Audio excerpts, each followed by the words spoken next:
Ayaw ko sanang magbigay kasi itong panahon na ito ay hindi talaga ito yung pruning time ng ating mga dragon fruit, kasi ito yung panahon na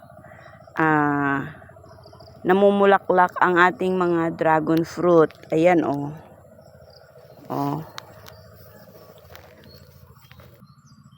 Ayan oh.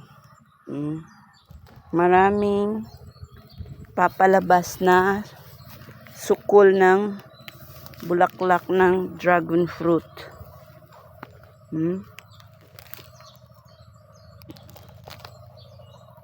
Ayan. Even itong mga bagong tanim last year ay nag-start na rin silang magbigay ng flower. So, ayan oh.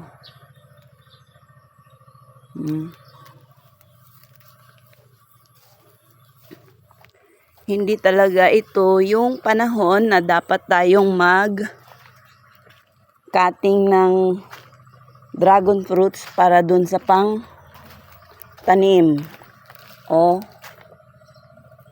See? Ang dami. Ngayong umaga lang ito.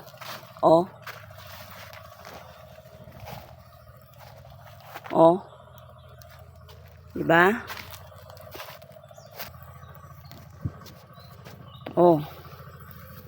Kaya lang, ayaw ko naman na ma-discourage yung ating follower, friend, kasi na-inspire siya dito sa ating mga tanim. Gusto rin daw niyang magtanim doon sa kanilang bakanting lote sa bukid. So, pinagbigyan ko kasi yun naman ang goal natin sa pagbabloging, yung maka-inspire tayo ng kapwa natin na magtanim din.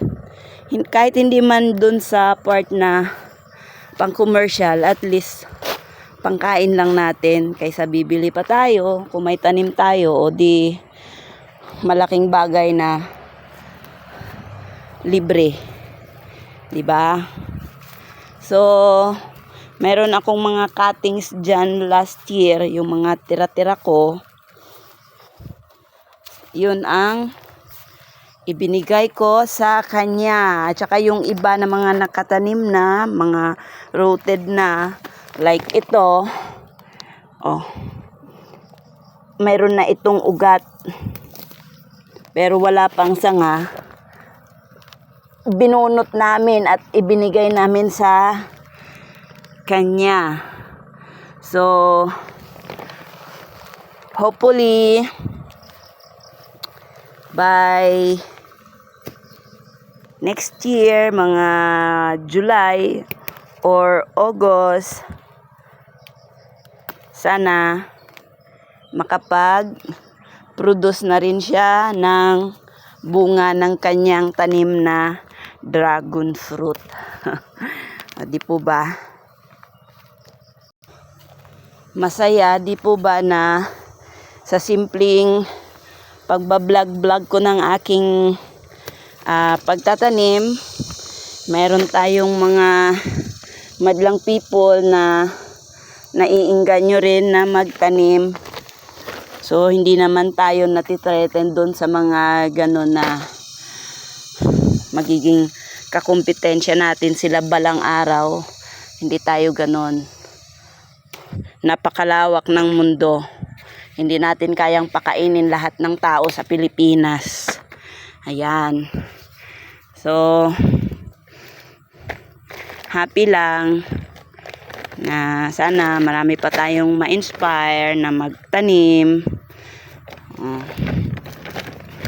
Kahit hindi lang dun para sa pang-commercial natin, na pangkain lang natin, malaking bagay na.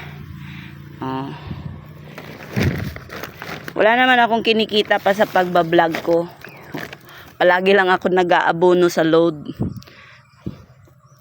Ang sa akin lang ay ma-share ko sa kapwa ko yung aking kaunting nalalaman sa pagtatanim. Para kasi maraming tao talaga ayaw nilang magtanim kasi nadi-discourage sila dahil barat daw yung binabarat yung produkto nila, or tanim sila ng tanim hindi naman nabubuhay, or sa kung ano pa mang mga dahilan. Yan, so hindi tayo dapat ma-discourage. Ayan, meron na akong talong at sitaw. So libre ang aking gulay. Bibili na lang ako ng isda o karne sa palengke. Happy farming everyone!